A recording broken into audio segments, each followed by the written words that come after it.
ఏపీలో కూటమి నేతల సమావేశం కాసేపట్లో జరగనుంది. ఉండవల్లిలోని సీఎం చంద్రబాబు నివాసంలో జరిగే ఈ భేటీకి deputy CM Pawan Kalyan, BJP రాష్ట్ర అధ్యక్షుడు మాధవ్, టీడీపీ రాష్ట్ర అధ్యక్షుడు పల్లా శ్రీనివాసరావు హాజరు కానున్నారు.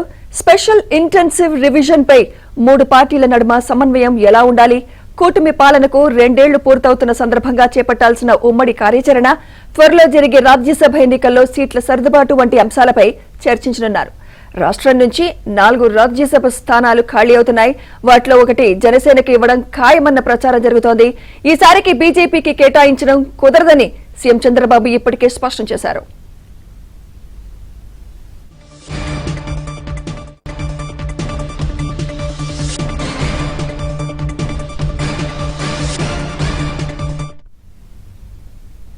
ఇదే అంశంపై మరింత సమాచారం మా ఏపీ బ్యూరో చీఫ్ రామారావు అందిస్తారు. రామారావు,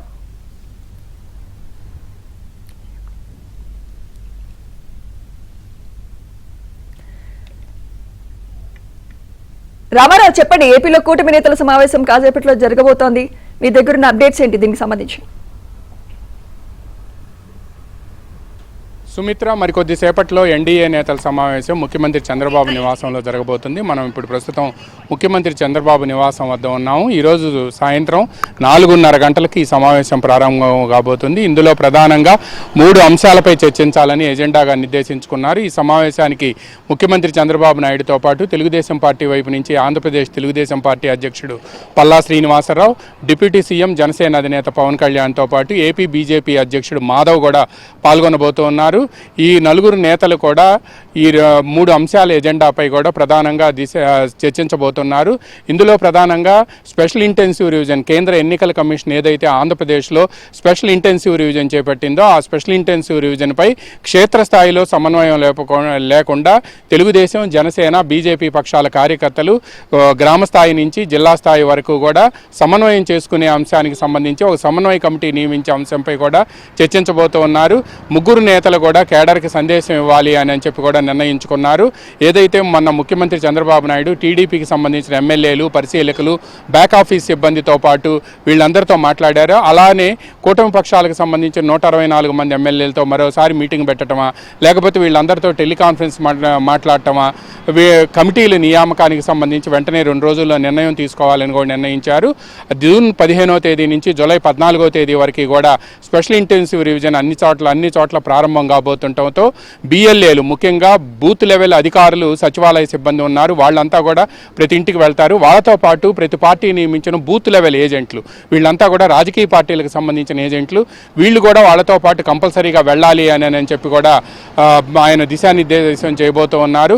ఎందుకు అనంటే గొడ్డల పార్టీ మన ఓట్లు తీసేసి వాళ్ళ ఓట్లు పెట్టే అవకాశం ఉంది. అందువలన అటువంటి విషయాల్లో అప్రమత్తంగా ఉండాలి అని కూడా మన ముఖ్యమంత్రి చంద్రబాబు నాయుడు వాళ్ళ మీటింగ్లో చెప్పారు. ఈరోజు ఆ అంశానికి సంబంధించి జనసేన అధినేత పవన్ కళ్యాణ్తో పాటు బీజేపీ చీఫ్ మాధవ్తో కూడా చర్చించబోతున్నారు. ఇక ఎన్డీఏ కూటమి అధికారంలోకి వచ్చి జూన్ 12వ తేదీ నాటికి 2 ఏళ్ళు అవుతుంది. ఇదే రోజు జూన్ 4వ తేదీ 2024న రిజల్ట్స్ వచ్చినాయి. అందువల్ల 2 ఏళ్ళు అవుతున్న సందర్భంగా ఈ 2 ఏళ్లలో సాధించిన విజయాలు, అంతకుముందు 2019 నుంచి 2024 వరకు కూడా వైసీపీ రాష్ట్రంలో చేసిన వ్యవస్థల విధ్వంసం, అదేవిధంగా అక్రమ నిర్బంధాలు, అర్ధరాత్రి గోడలు దూకి అరెస్ట్ చేయటాలు, అరాచకాలు, థర్డ్ డిగ్రీలు ఉపయోగించటాలు, తర్వాత పంచాయతీలు, భూ ఆక్రమణలు, వీటన్నిటికీ సంబంధించి ప్రజల్లోకి తీసుకువెళ్ళాలి అని, దీనికి సంబంధించి కూడా ఒక సమగ్ర కార్యాచరణ రూపొందించాలి అని కూడా ఈ సమావేశంలో మాట్లాడబోతున్నారు. అదేవిధంగా జూన్ 8వ తేదీతో రాజ్యసభ ఎన్నికలకు సంబంధించిన నామినేషన్ల ఘట్టం ముగియబోతుంది. ఆంధ్రప్రదేశ్లో మొత్తం 4 స్థానాలు ఖాళీ వచ్చాయి. ఈ 4 స్థానాల్లో కూడా ఒకటి జనసేనకి ఇస్తారని విస్తృతంగా ప్రచారం జరుగుతుంది. దాదాపుగా కన్ఫర్మ్ అయిందని కూడా అందరు చెబుతున్నారు. అయితే ఈసారి బీజేపీకి ఇవ్వలేను అని కూడా ముఖ్యమంత్రి చంద్రబాబు నాయుడు మొన్న పార్టీ నేతలు కలిసినప్పుడు చెప్పినట్టు మనకి సమాచారం అందుతుంది. మిగతా 3 సీట్లలో కూడా ఎవరిని ఎంపిక చేస్తారనేది తెలుగుదేశం పార్టీ అంతర్గత వ్యవహారం అయినప్పటికీ కూడా రాజ్యసభ ఎన్నికల సందర్భంగా 3 పార్టీలు కూడా సమన్వయంతో కలిసి పనిచేసే విధంగా, జనసేనకు కూడా 1 సీట్ ఇచ్చే విధంగా కూడా ఇప్పుడు మాట్లాడుకుంటారు అని చెప్తున్నారు. సహజంగా ఈరోజు రేపు మంచిది కావడంతో నామినేషన్లు వేసేందుకు ఈరోజు రేపట్లోనే అభ్యర్థులను ఎంపిక చేస్తారని చెబుతున్నప్పటికీ కూడా సహజంగా తెలుగుదేశం పార్టీలో నామినేషన్ల ముందు రోజు రాత్రి వరకు కూడా అభ్యర్థుల నిర్ణయం సాధ్యం కావడం లేదు, ఇప్పటి వరకు కూడా జరగలేదు. ఈసారి మాత్రం అలా కాకుండా ముందుగానే అభ్యర్థులను ఎంపిక చేస్తారని కూడా ప్రచారం జరుగుతుంది. ఈ అంశానికి సంబంధించి అభ్యర్థుల గురించి చర్చించకపోయినప్పటికీ కూడా ఈ మూడు పక్షాల మధ్య ఒక సీటు జనసేనకి ఇచ్చి మిగతా మూడు తెలుగుదేశం పోటీ చేసే విధంగా ఈ సమావేశంలో చర్చకు వస్తుందని కూడా చెబుతూ ఉన్నారు. మరికొద్దిసేపట్లోనే ముఖ్యమంత్రి చంద్రబాబు నివాసం వద్ద మనం ఉన్నాం. చంద్రబాబు నివాసంలో ఈ భేటీ జరగబోతుంది. సీఎం ఈరోజు కేబినెట్ సమావేశం పూర్తయిన తర్వాత అక్కడ కొన్ని అపాయింట్మెంట్స్ ఉంటే వాళ్ళతో మాట్లాడుతున్నారు. అది అయిపోయిన వెంటనే ఇప్పటికే సచివాలయంలో బయలుదేరి ఆయన ఇక్కడికి నివాసానికి రాబోతున్నారు. అయితే ఉప ముఖ్యమంత్రి జనసేన అధినేత పవన్ కళ్యాణ్ ఈరోజు ఉదయం కేబినెట్ సమావేశానికి వచ్చినప్పటికీ కూడా ఆయన వెన్నునొప్పి కారణంగా నిన్న మధ్యాహ్నం నుంచి కూడా ఆయనకి విపరీతంగా వెన్నునొప్పి వేధిస్తుంది. దీంతో కొద్దిసేపు ఉండి దాదాపుగా 45 నిమిషాల వరకు ఉండి ఆయన అక్కడి నుంచి బయలుదేరి నేరుగా మంగళగిరిలోనే ఉన్న క్యాంపు కార్యాలయానికి వెళ్ళిపోయారు. రెస్ట్ తీసుకున్న అనంతరం ఇప్పుడు మరికొద్దిసేపట్లో ఇక్కడికి వస్తారని జనసేన కేంద్ర కార్యాలయ వర్గాలు మనకు సమాచారం అందించాయి. అదేవిధంగా ఏపీ బీజేపీ చీఫ్ మాధవ్ కూడా మరికొద్దిసేపట్లో ఇక్కడికి చేరుకోబోతున్నారు. ఏపీ టీడీపీ అధ్యక్షుడు పల్లా శ్రీనివాసరావు కూడా ఇక్కడికి వచ్చి వీళ్ళందరినీ రిసీవ్ చేసుకోవడంతో పాటు ఈ సమావేశంలో పాల్గొనబోతున్నారు.